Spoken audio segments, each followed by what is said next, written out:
안녕하세요. 북덕방 기자대 박종화 기자입니다. 지난주 지방선거가 끝났는데요. 지자체가 인허가권을 쥐고 있는 만큼 변화가 있을 것 같습니다. 그래서 오늘은 이은영 대한건설정책연구원 연구위원을 모시고 부동산 시장 변화에 대해서 한번 짚어보겠습니다.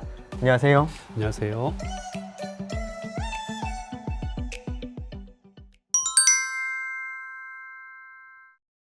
이번 지방선거가 여당 승리로 끝났는데요. 부동산 시장에 미칠 영향을 한마디로 좀 정리하자면 어떻게 할 수 있을까요? 집값 상승의 방향성은 일정 수준 유지될 것으로 봅니다. 작년부터 지금까지 시장을 볼 때 외면적으로는 좀 안정된 것처럼 보이는 것도 있습니다. 즉 평균적인 전세 가격의 수치라든가 매매 가격의 수치를 보게 되면 좀 안정된 것으로 보일 수가 있는데요. 하지만 우리가 그 뒤에 놓치지 않아야 할 것이 주택 매매를 매우 억제하는 요인들이 적지 않았다는 겁니다. 대표적인 것이 우리가 알고 있는 대출 규제입니다. 즉 집을 사는 데 있어서 대출이 충분히 나오지 않게 되면 주택을 매입할 여력들이 상당히 줄어들 수 있습니다. 이런 부분 때문에 주택 가격이 상대적으로 저렴한 서울 외곽에서는 매매량이 점점 줄어들고 가격이 좀 낮게 형성되기도 하지만 오히려 대출 규제의 영향을 받지 않는 지역들에서는 신고가가 계속 형성되고 있습니다. 물론 양쪽 모두 매매 건수가 크게 늘어나지 못했습니다. 하지만 이것은 최근의 사안만이 아니라 지난 몇 년간 공통되게 발생했던 사안들입니다. 특히 서울 집값은 가격을 억누르는 요인들이 적지 않게 작용한 것으로 볼 수 있습니다. 그래서 향후에 이런 요인들이 해소가 되면 그동안 억눌렸던 주택 가격이 다시 변동할 가능성이 상당히 높습니다. 대표적인 것이 작년, 재작년 토지거래 허가 구역으로 묶였던 서울의 일부 지역들이 있습니다. 이런 부분들은 해당 요건이 해제가 되는 순간 가격이 변동할 가능성이 매우 높죠. 그리고 기본적으로 정부가 추진하고 있는 주택 공급을 확대하겠다는 정책 방향은 해당 지역에서는 일종의 개발 호재로 작용을 합니다. 즉 낙후된 지역이 그 부분 때문에 지금의 가격이 책정이 되어 있던 것을 이 지역을 개선하게 되면 개선 정도를 반영해서 가격에 변동이 발생하게 됩니다. 그런데 최근까지는 지방선거를 앞두고 정부 차원에서 부동산 가격에 영향을 줄 수 있는 혹은 일반 국민들의 기대감을 불러올 수 있는 정책들 그리고 발언들은 상당 부분 자제한 감이 있었습니다. 물론 이런 기조는 하반기에도 일정 수준 이어질 겁니다. 왜냐하면 새 정부가 취임한 첫 해고 지방선거로 서울시장이 취임한 첫 해가 지금 순간이기 때문에 국가 정책 때문에 부동산 가격이 폭등했다 이런 얘기를 들을 상황도 아니게 됩니다. 전반적인 방향 자체는 해당 지역들의 개발 호재로 작용을 하면서 집값의 방향성은 일정 수준 유지될 것으로 보는 것이 더 타당한 판단입니다.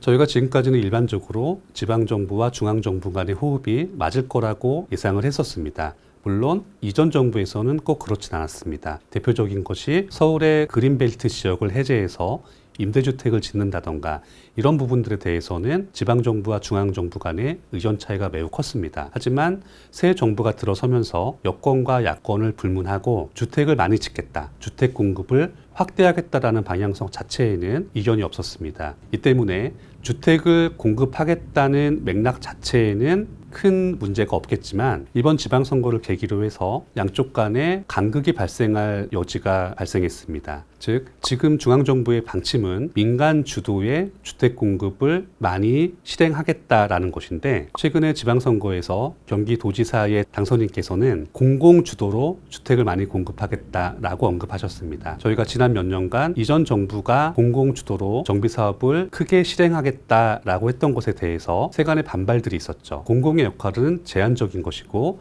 큰 틀은 민간이 이끌어야 한다라는 내용들이 있었는데 지금에 와서는 민간 주도의 정비사업 추진이 어느 정도 기정사실화된 상황에서 경기도의 주택 공급 방침이 약간 달라질 수 있는 겁니다. 그래서 이런 부분들은 향후에 어떻게 간격을 맞춰갈지를 좀 더 유심히 살펴볼 필요가 있습니다.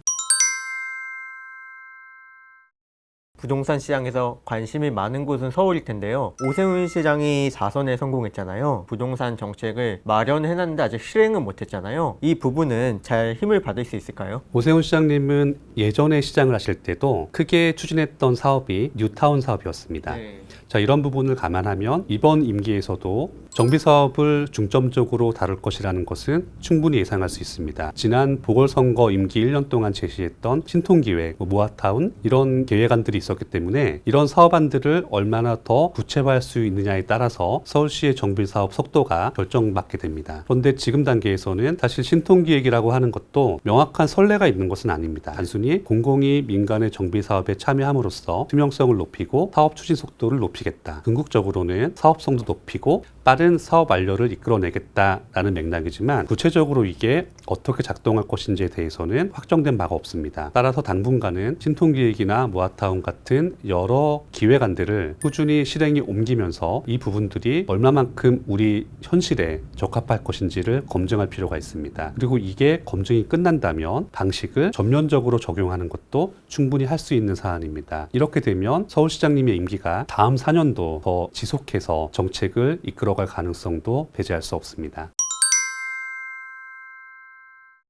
서울 못지않게 중요한 곳이 경기도인데요. 야당 김동연 후보가 승리를 했잖아요. 1기 신도시 특별법이 이제 가장 관심이었는데 이 부분은 좀 어떻게 진행이 될까요? 1기 신도시 특별법은 지금 시점에서는 충분히 논의할 수 있는 사안입니다. 하지만 기본적인 내용은 얼마만큼의 용적률 혜택 같은 것을 더 부여하고 주택을 더 많이 공급할 것인가 여기에 초점이 맞춰져 있을 겁니다. 아마도요. 자, 이렇게 되면 완화된 용적률을 적용을 했을 때 현행 법규들, 즉 건축법이나 기존 법규들을 저해하지 않는 범위 내에서 그 용적률을 실제로 건물로 만들 수 있을 것인지, 그리고 1기 신도시만이 아니라 기존의 다른 지역들도 같은 방식을 적용할 것인지, 이런 부분에 대한 논의가 적지 않게 필요한 상황입니다. 왜냐하면 단순하게 적용 범위를, 즉 특별법의 적용 범위를 1기 신도시로 한정한다면 이름이 적합하겠지만, 만약 같은 방식을 전국의 여러 도시로 확대한다든가 아니면 기존 도심의 노후 지역에 적용하게 된다면 이건 굳이 특별법이 아니라 일반법으로 만들어도 문제가 없는 사안이기 때문입니다. 말씀해 주신 부분이 김동연 제 당선자한테는 좀 어떤 식으로 적용이 될 거라고 보세요? 이전 정부에서 제시되었던 경기도권의 개발 계획들이 있습니다. 역세권을 중심으로 고밀 개발을 하겠다라는 내용들입니다. 새 경기도지사께서 제시하신 내용도 기존에 없던 것이 아니라 종전에 있던 방식을 그대로 이어가겠다라는 것으로 볼 수 있기 때문에 경기도의 향후 정책 방향은 전 도지사께서 제시하셨던 그 내용들을 상당 부분 답습할 것으로 볼 수 있습니다. 오늘은 이은영 연구위원님을 모시고 지방선거 이후 부동산 정책 방향에 대해서 짚어봤습니다. 정책 변화를 한번 눈여겨보셔서 투자에 성공하시길 바랍니다. 감사합니다.